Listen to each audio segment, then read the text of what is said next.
Well, thanks, Bobby, as always, for being here. Playoffs, they're finally here. We waited a while for them, but finally, the first week of playoffs are getting started. What have you seen leading up to this in this last week that you're getting most excited for the first week?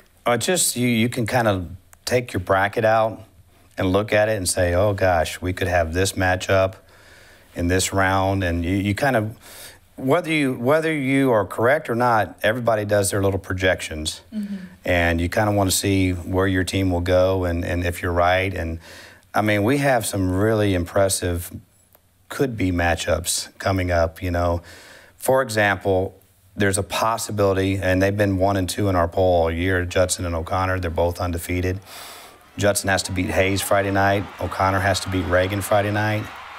But if they both win, you got 2 undefeateds playing each other in the second round, 1 and 2 in the city. So when you look at those things, it gets you even more pumped up. It's Texas high school playoffs. It's exciting stuff. So that would be interesting that they would be meeting each other so early on in the second round. One, obviously, team you mentioned, O'Connor. Yeah. They're going to be playing Reagan. That's your game of the week. That's actually going to be Friday night rather than a Saturday night. That'll be right here on KCWX, so make sure to tune in. That game's at 7:30. Mm-hmm. Just a note, too, we're going to have Sports2Nite primetime show right before that at 7. Looking forward to that. So lots moving around instead of Sports2Nite at 10. But anyways, what are you looking forward to for that game? Both of these teams have been in your power rankings several times. O'Connor obviously sticking there. Yeah. Reagan in and out. But what are you looking forward to for that specific matchup? Well, I look at this game and you think tradition because O'Connor, this is 2 years in a row. They had never been undefeated before last year. Last year was the first undefeated. Now they've done it 2 years in a row. So 10-0, 2 straight years.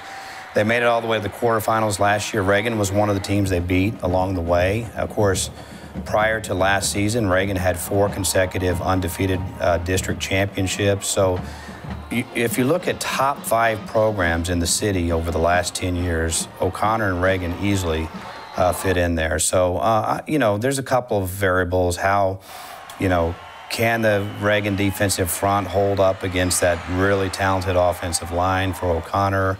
How healthy is Connor Fox, the 6'5" receiver for Reagan? He's their best weapon offensively, but he's been in and out of injuries. And so if he's 100% and Travis Staley's playing well at quarterback, Reagan's got a puncher's chance against O'Connor. And, you know, they have the revenge factor, whether they will admit it or not. They got beat by them last year. So 2 programs, great coaches, great communities. It should be a lot of fun Friday night. Okay, so you mentioned that there's going to be obviously lots of great matchups. We know Judson, they're always a top contender. That's the obvious, right? But who else do you think might have a chance to make it all the way to AT&T Stadium? The 2 that jump out to me are Wagner in 5A Division I. Of course, they're out of Judson ISD School District as well. No one's really challenged them. They were really the only team to stay with Judson for 4 quarters.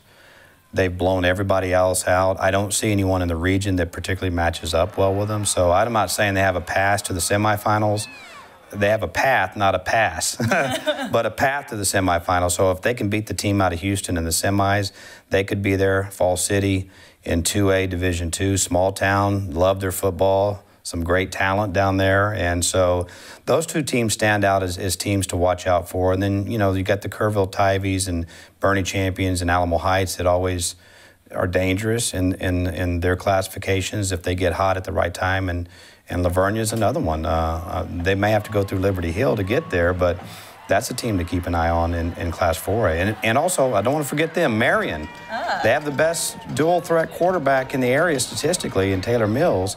So maybe in Class 3A, you might see a playoff run out of Marion. There's a lot of teams you just named that we're looking forward to. We'll see about half of the teams obviously playing this week will be eliminated. So your game of the week right here on KCWX is Friday. That's, again, O'Connor and Reagan. We're looking forward to that. And we'll talk to you next week. Half the teams are going to be gone.